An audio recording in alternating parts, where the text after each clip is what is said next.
Hi there, today I'm going to show you how to check the estimated ink levels of an Epson WorkForce WF-2630.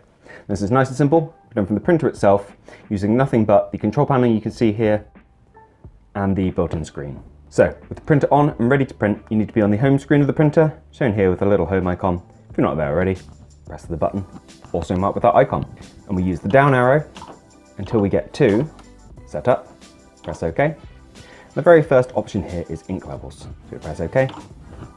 And here we have a visual representation of the black, yellow, magenta, cyan ink cartridges installed within your printer, showing how much ink is in each one.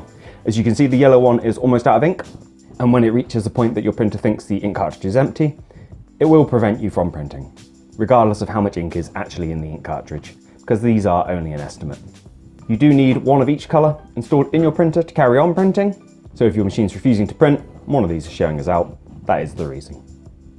If, however, you're watching this video because you're having a print quality issue, and you wanted to see if any of your cartridges were empty and that was causing it, I'd recommend checking out our separate videos we have on cleaning cycles, test pages, bits like that for this machine. But thank you for watching this one.